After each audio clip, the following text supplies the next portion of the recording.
Fala, meu povo, tudo bom com vocês? Ontem, eu e o Panda assistimos ao filme Pieces of a Woman, que é o novo filme aí da Vanessa Kirby, que chegou recentemente na Netflix. Confesso pra vocês que não era um filme que eu tava planejando trazer pro canal como conteúdo. Eu tava muito mais curiosa como pessoa física do que como pessoa jurídica.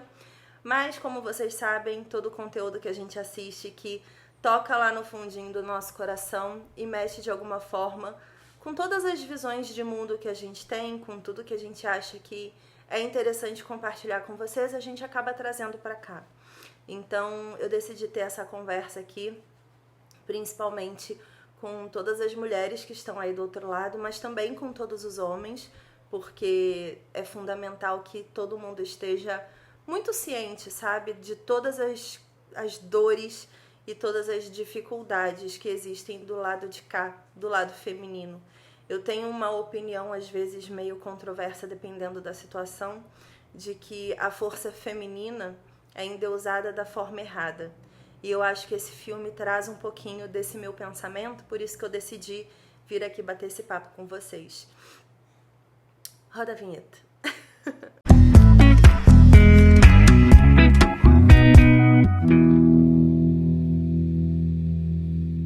Bom, acho que eu já vou começar direto no meu ponto de vista para vocês entenderem qual a conexão com o filme e aí eu falo um pouquinho do que eu achei do filme também.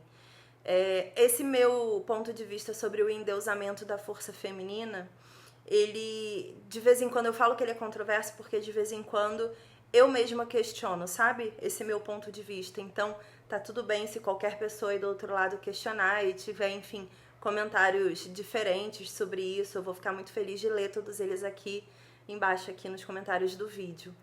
E o que eu penso sobre essa força feminina? Nós, mulheres, recebemos um peso natural e para algumas mulheres isso é bom, para outras mulheres isso não é tão bom assim, de ter o nosso corpo sempre pronto para engravidar, sabe? E existe uma cobrança social que vai por um caminho que o filme até questiona através da figura da mãe da personagem principal, de por que uma mulher engravida, por que uma mulher dá um filho, né, à sua família, ao seu marido ou à sua própria esposa, independente da formação familiar, por que existe essa necessidade de ter um filho.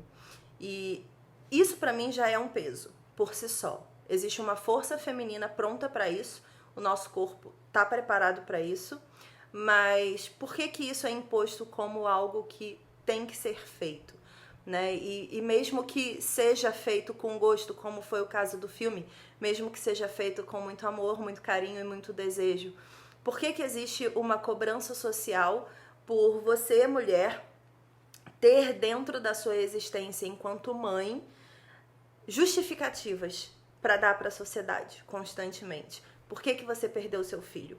Por que você não decidiu ir ao hospital? Por que você? Existe uma cobrança muito grande. Essa cobrança vem da sociedade, essa cobrança vem do marido, essa cobrança vem da esposa, às vezes, essa cobrança vem da mãe, essa cobrança vem do trabalho, seja lá de onde vem. Eu acho que esse filme mexeu comigo muito no ponto do tempo que cada pessoa tem para trabalhar todas as questões da sua própria vida, da sua própria existência. Isso para mim foi o que mais marcou. E eu acho que é um filme que marca diferente cada pessoa, dependendo do que cada pessoa está vivendo. Eu acho que é um filme que traz gatilhos, óbvio, para qualquer mulher que tenha sofrido um luto, né, pós-maternidade e tudo mais. Eu acho que talvez seja um assunto dificilmente bem resolvido a curto prazo para a maioria das mulheres, mas para mim o filme tocou muito no ponto do tempo que a gente demora como ser humano para entender que o outro não vive a mesma coisa que nós vivemos.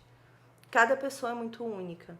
E nesse caso dessa história, a gente tem uma mulher que decidiu ter o seu filho em casa, decidiu não ir para o hospital e foi penalizada por essa decisão, pela sociedade. Depois, ela recebeu ali uma parteira que ela não queria, que não era a parteira dela original, mas que no meio do caminho ali do processo do nascimento, ela acabou confiando e ela verbalizou isso, e ainda assim, ela é questionada por ter aceitado. Depois, ela tem dificuldades ali iniciais do parto, mas dificuldades que realmente são comuns, né, de um parto.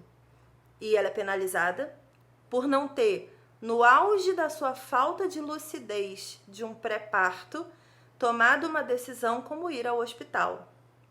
Do outro lado, você tem o marido, que sabe que 99% das coisas ali estão na mão daquela mulher que está parindo o filho dele. E ele sabe que ele pode não tomar decisões naquele momento. Que ele não tem nem como interferir muito, porque ela entra num transe, principalmente depois que a bolsa estoura, a personagem principal, ela entra num transe ali que é muito único daquele momento. E não existe ciência capaz de explicar o que acontece dentro do corpo feminino e principalmente dentro da mente feminina.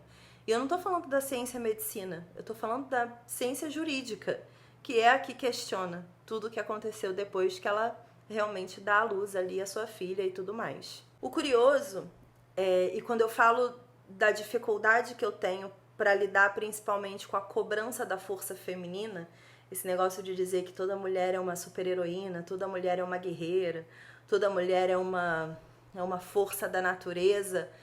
Eu sei que toda mulher é 100% conectada com as forças da natureza. Mas a gente é um ser humano, e a gente erra, e a gente sofre, e a gente passa por processos, principalmente dentro da nossa mente.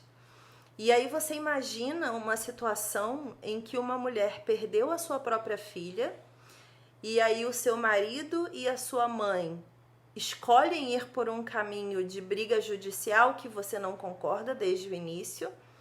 De repente você se vê na obrigação de estar em frente a um júri apontando a culpa para outra mulher, terceirizando a culpa do que aconteceu, para uma mulher que claramente estava fazendo ali o seu trabalho e participando de um momento que estava configurado exatamente do jeito que você escolheu viver. Muito difícil essa situação que a sociedade coloca a mulher sentada sempre, sabe? De ter que resolver, de ter que decidir, de ter que apontar o dedo, de ter que responsabilizar. Tem dores que não são responsabilizáveis, que são internas, e tem processos que são lentos, não são da noite para o dia. Curioso que eu li alguns textos sobre esse filme e muita gente mencionou que logo depois do luto, durante o período do luto, dificuldades foram enfrentadas pelo casal, como dificuldades de relações sexuais. E aí eu fiquei pensando, eu não vi dificuldades de relações sexuais. Eu vi um homem que não teve um luto físico, ele teve um luto emocional. Portanto, ele claramente virou a página. Não estou dizendo que o homem está errado, mas é da natureza.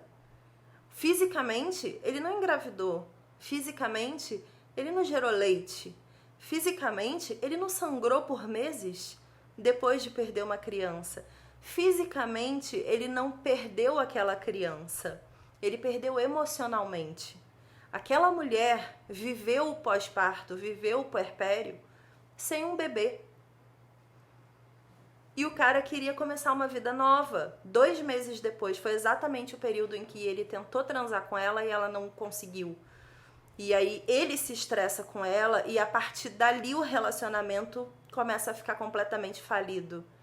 E aí quando eu li esses textos que se referiam a problemas sexuais pós-luto do pós-parto dela, eu fiquei, não. Até na hora de interpretar o filme, as pessoas continuam vendo, através de olhos masculinos, a perda de uma criança para uma mulher. E eu não estou falando apenas de uma mãe que queria ter um filho, do sonho de ter o quartinho de bebê. É físico para a mulher. Sangrar por meses, gerar leite por meses. O seu corpo está pronto para ser mãe. e você não é mãe, porque seu filho morreu. Não existe. E aí eu até me incluo. Não existe nenhuma forma de compreender sem passar por isso. Não tem como. O que a gente pode ter é empatia, mas compreender genuinamente o que se passa na mente, no corpo e na alma de uma mulher que não pode ser mãe, mesmo depois de viver uma gestação inteira, eu acho que beira a ousadia, a sociedade e até quem faz crítica de cinema tentar alcançar essa análise dessa parte do filme. Aquele plano sequência inicial do parto humanizado é importante para a gente poder entender o transe daquela mulher. Como que ela vai para um estado de espírito ali inalcançável para qualquer pessoa que nunca tenha passado por aquilo. Não tem como. A gente não tem como entender, a gente não tem como chegar ali, a gente não tem como questionar, a gente tem que apenas olhar e entender que ela está num lugar que apenas as mães já estiveram. Mas por que eu quis vir aqui muito falar desse filme? Eu tenho sido tocada emocionalmente desde o final de dezembro de 2020 por diversos casos de feminicídio. Uma menina que posta uma foto de biquíni numa rede social e o namorado dela mata, porque achou que ela passou dos limites. Uma mulher que decidiu se separar do marido e o marido não aceitou e aí matou. Uma mulher que decidiu viajar com os filhos, o marido não aceitou, matou. O tempo inteiro a gente vê relatos em redes sociais e agora, ainda bem, porque é uma questão de transformação social mesmo. Agora tem chegado mais a público esse tipo de caso, né, que para algumas pessoas eram apenas coisas de cinema. Isso tem mexido muito comigo. Tem mexido principalmente com a falta de capacidade da sociedade de compreender o feminino, sabe? E o feminino pode estar no corpo de qualquer pessoa. Existe uma delicadeza também junto com essa força que todo mundo aponta na mulher. E essa delicadeza é emocional. Existe uma vontade de existir que sempre foi negada para as mulheres. E que hoje algumas mulheres conseguem ir além, conseguem viver plenamente a sua existência e o seu feminino do jeito que quiser. Mas a maioria das mulheres não consegue ainda. Não consegue porque as pessoas não permitem. Não conseguem porque a sociedade continua insistindo de que a gente não merece ser e estar. E esse filme mexeu muito comigo nesse ponto. Porque a protagonista, depois que perde o filho, ela começa a acompanhar um processo de Alzheimer da mãe e ela descobre a maternidade ali, junto com a mãe. A mãe que não era de acordo, né, com os pensamentos dela, elas não eram compatíveis, como é que fala, ideologicamente falando, mas era a mãe. E ela descobre a maternidade reversa ali. Ela cuida da mãe. Em uma situação muito simples, num café, quando a mãe começa a ficar nervosa, porque ela percebe que tá tendo ali um lapso realmente de memória, a filha pega na mão e aperta. E aquele simbolismo de eu tô aqui com você te protegendo. Pode ficar tranquila, tá tudo bem. Eu tô aqui com você e pra você, como um dia você esteve comigo e pra mim. Aquilo ali é uma troca muito feminina. Não existe, em hipótese alguma, no mundo algo semelhante àquilo ali.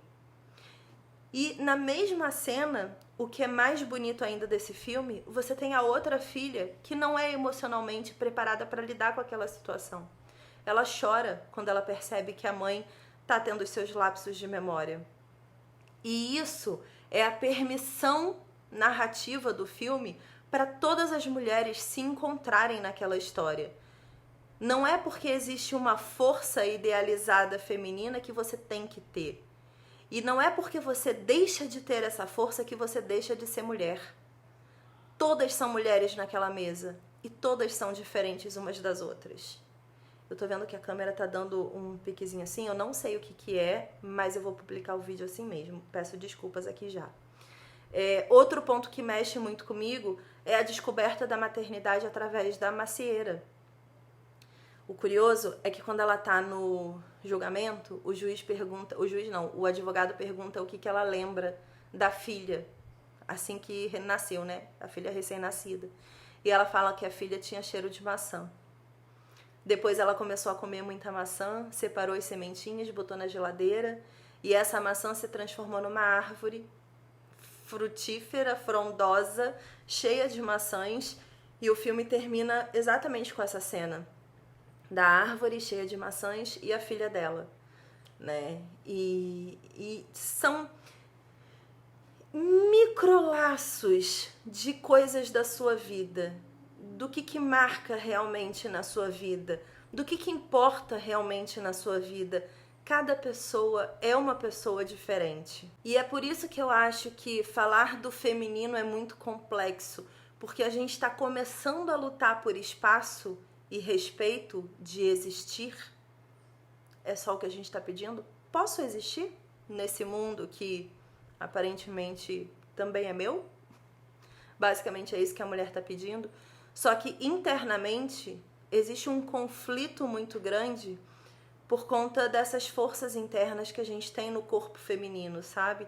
E essas demandas conflituosas da sociedade sobre o que nós devemos ser, o que nós devemos entregar, o que nós devemos fazer o tempo todo, qual é a atitude correta para uma mulher, por que que a mulher não teve filho ainda, por que que a mulher decidiu não ter filho, por que que a mulher desistiu de ter filho depois de tentar tanto tempo, por quê?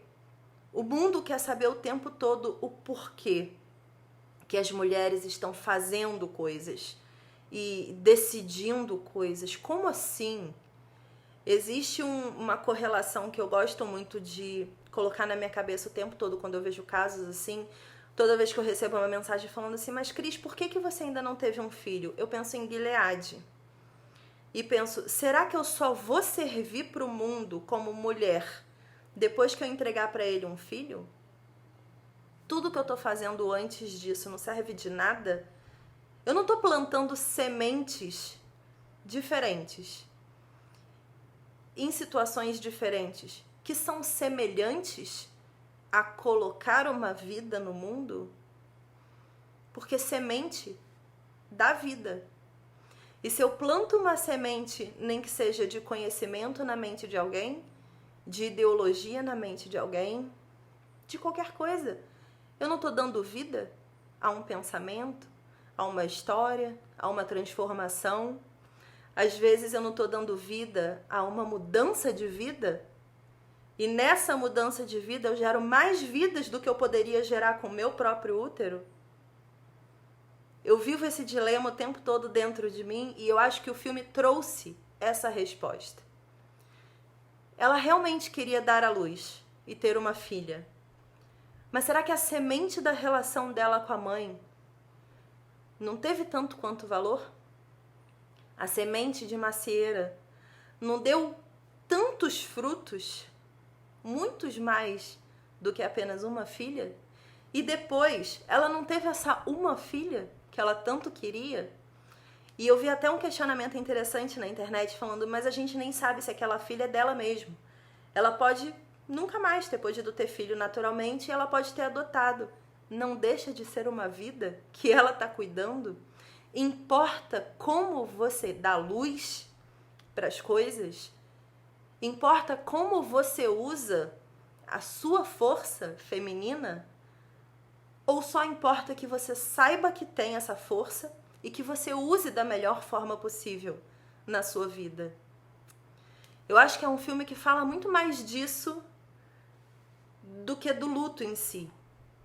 O luto é a premissa para você descobrir que você pode dar luz, dar vida, criar sementes para muito mais coisas do que apenas gerar uma criança dentro de você. Lembrando que tudo é uma questão de prioridade. Cada um escolhe a sua. Tem gente que vai viver para dar à luz.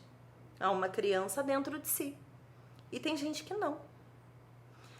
E isso não coloca nenhuma das duas pessoas em posições diferentes de hierarquia. Não existe mais ou menos poder. Existe apenas a sua existência e o que você escolhe fazer com ela. Esse filme mexeu demais comigo, mexeu demais com tudo que eu já pensava sobre a existência das mulheres, a força das mulheres, a exigência do autoconhecimento da força das mulheres. E eu acho que ele trouxe alguns pingos nos is necessários. É um filme que a gente tem que ver, rever, principalmente aquele plano sequência ali do início, de quando você tem todo o parto humanizado. Aquilo ali é muito poderoso, é muito forte, é muito bonito. E é isso. Recomendo muito esse filme pra vocês. Comente aqui se você assistiu, se você gostou. Não é um review, eu só queria desabafar e trocar uma ideia com vocês. Beijo, obrigada por ter me ouvido até aqui e até a próxima. Tchau!